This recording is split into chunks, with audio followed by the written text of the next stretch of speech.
Hey everybody, Dave Kaufman here. I'm going to explain to you 8 ways for you to become a better boss. If you don't want to become a better boss, move on.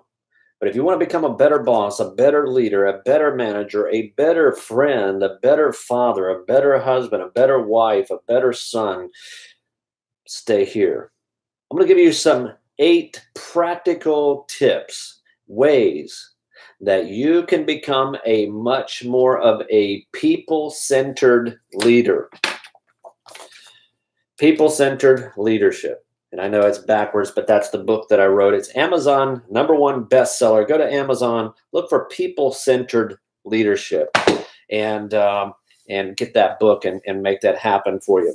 So here's the deal. I'm not going to spend a lot of time on this. I'm going to give you 8 things that you can do to become a better boss, a better leader. Number 1, set reasonable objectives. I'm going to be reading some of the stuff here. Every boss has a lot to accomplish. We know that. You know that because you're a boss, you're a leader, and you have a lot to accomplish. Often the load is heavier than humanly possible to carry alone, but transferring the work down the line arbitrarily, down the line, it's not going to make it any better. It's going to only lead to chaos and frustration. You were made the boss so you could manage the flow. So just do that. Manage the flow. Assess your team and meet out the workload that is manageable. Establish a reasonable number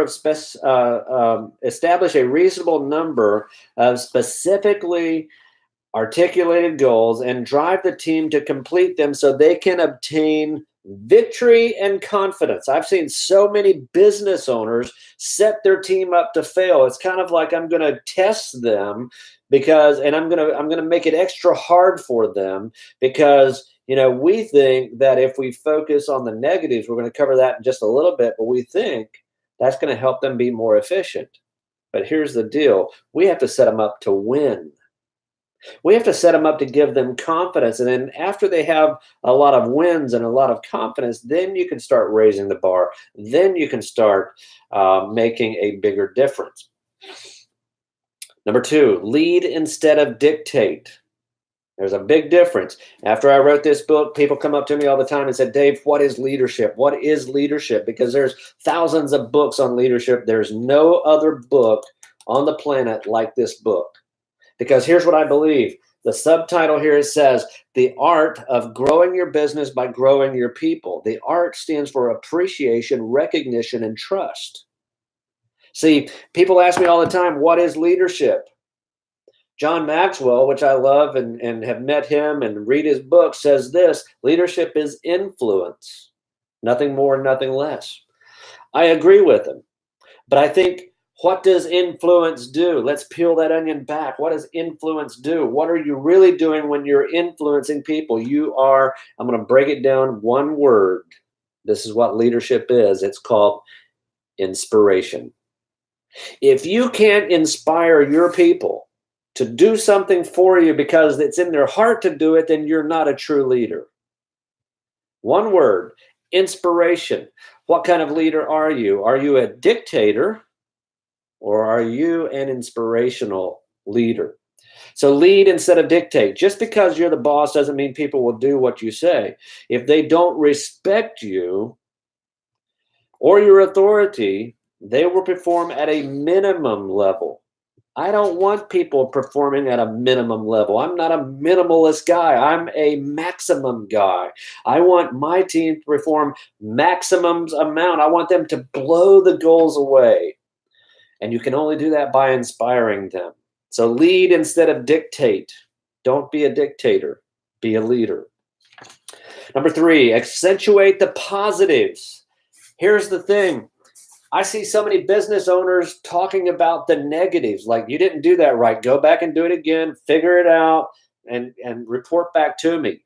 But here's what Tom Hopkins says. The great motivator says this: keep your eyes open and try to catch people in your company doing something right. We're prone to look for what's going wrong. What about all the things that are right? And then praise them for it. See, we think that every time we focus on something that was wrong, we're going to help them become more efficient and better. Let's see, here's a news flash. People don't perform well in a highly critical situation. I don't know if y'all knew that.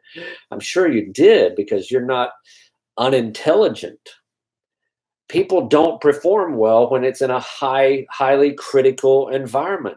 People perform well when it's much more encouraging, when the environment is right. Zig Ziglar said this: you can have everything in life you want if you'll just help enough other people get what they want.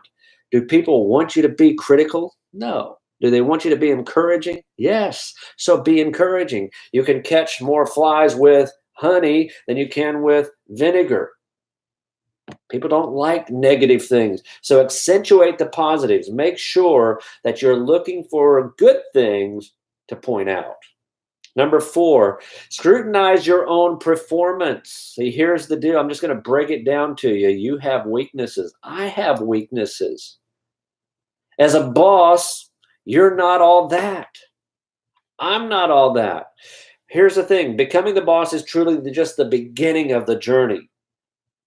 All right? You have responsibility. The biggest task is growing yourself. And when you admit your weaknesses, when you admit that you don't have all the answers, you're setting yourself up to be supported, because people love to support.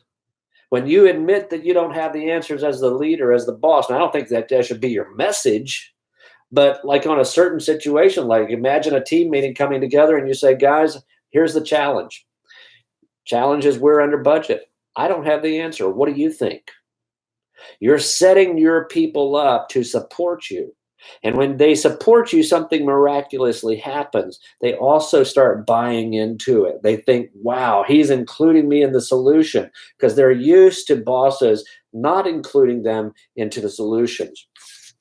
All right. So your biggest task is growing yourself. Nothing will inspire those that work for you more than seeing you identify your weaknesses and consciously and publicly making those small adjustments as necessary. The great part is that every time you do that, your entire team will come together just a little bit more to support you. So if you want to win the Boss of the Year award, start doing some of these things. If you don't, move on. All right, number 5, invite others to solve the problems. We talked a little bit about that in the past here, but invite other people to solve problems in your business. See, here's the thing. We as leaders, we as bosses, as managers, we think we should have all the answers because we are, in our mind, we are positional leaders. I'm going to explain what that means here in just a little bit. Don't be a positional leader, be a people-centered leader. Just saying. So invite others to solve your problems. Okay, so as the boss, you are, as the owner, as the manager, you are 100% responsible for everything that goes wrong in your business. I used to not like that, but my business coach said, Dave, it's your fault. You mean, when the employee steals from me, it's my fault? Yeah, it's your fault. You mean, when the employees show up late, it's my fault? Yeah, it's your fault, Dave. It's your fault. And until we become 100% responsible for everything that happens in our company, here's what happens. When we say it's their fault, we have just, I'm going to make up a word here, disempowered ourselves. We have taken the empowerment from us and said, I don't have the power to fix it because it's their fault. But when we say it's our fault, all of a sudden we have the empowerment. When we take responsibility and say, it's our fault, now we can fix it. That's the key, is inviting other people to solve the problem and letting them know that you don't have all the answers. Okay, be a good boss. Don't be a dictator.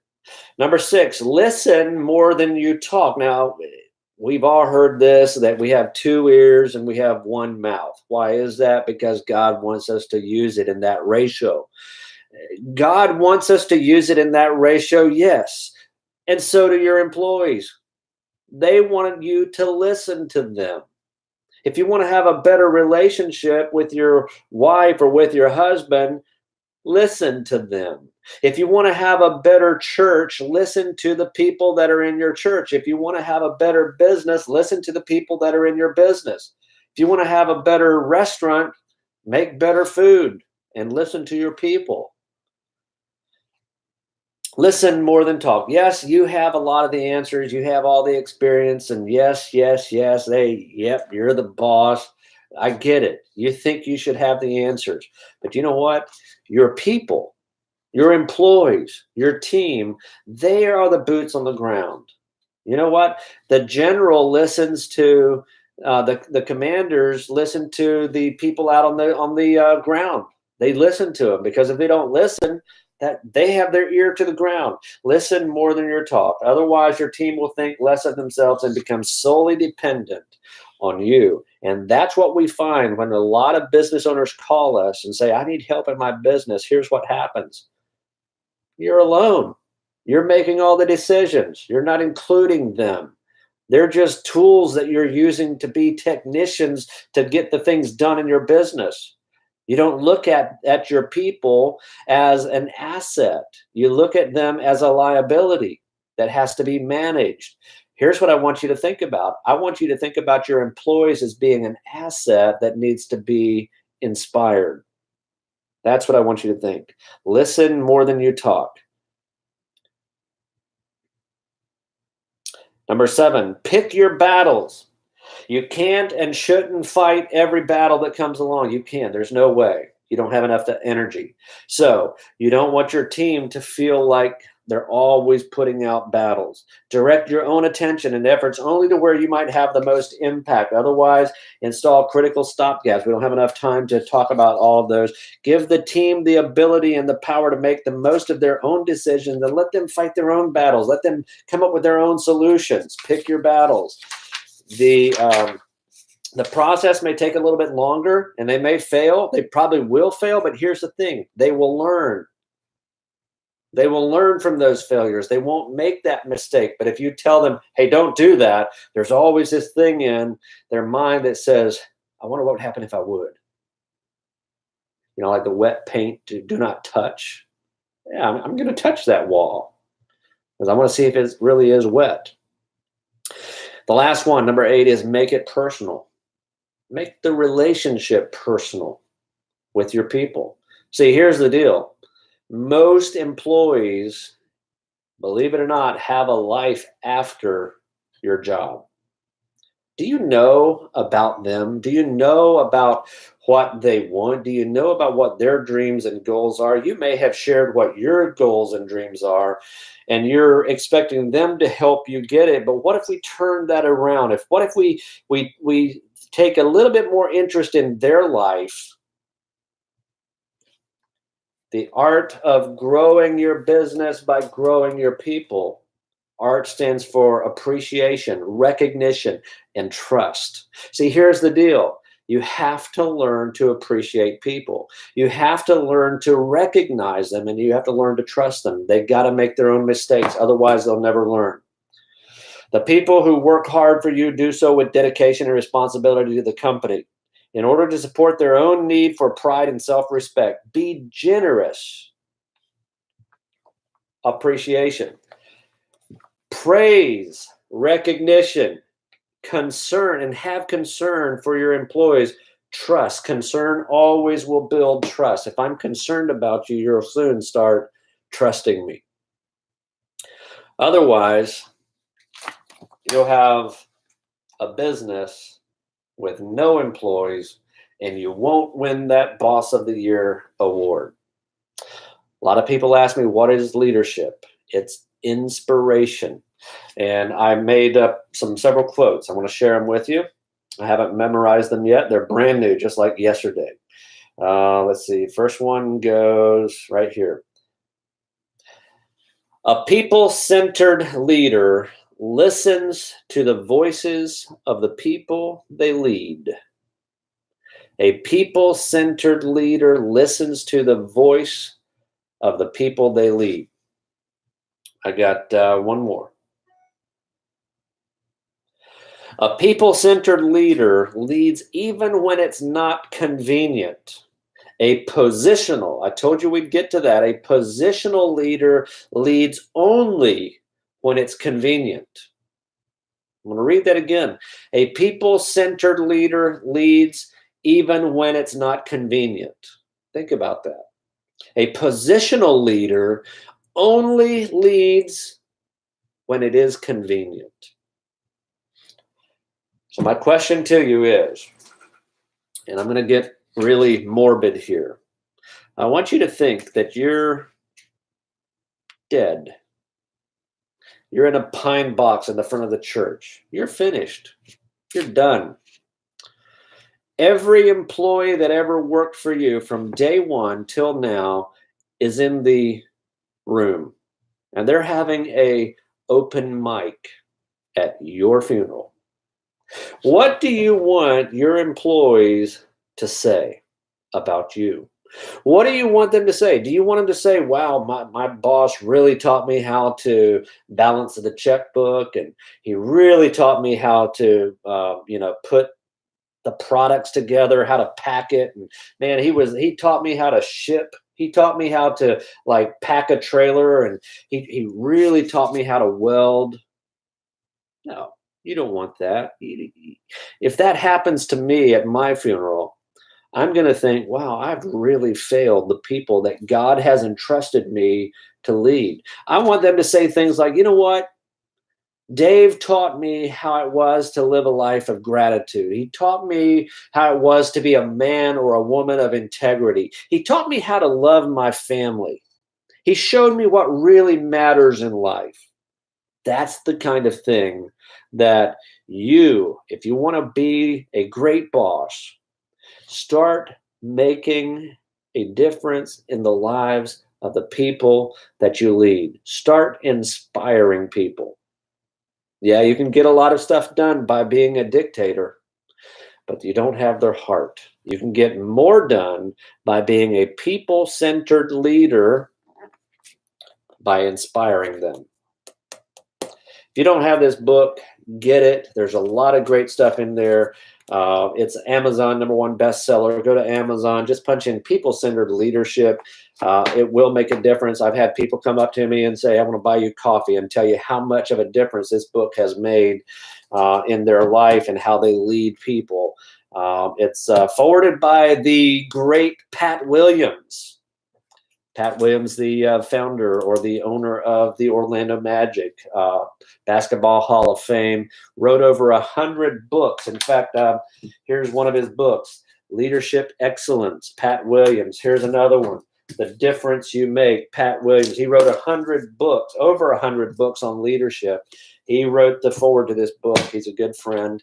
He's actually speaking at my conference coming up. Please go to Edge Conference 2019.com. Take a look at it, and hope to see you at the Edge Conference 2019, February 22nd and 23rd, right here in Sarasota, Florida. What a great place to be in February, especially if you're from up north.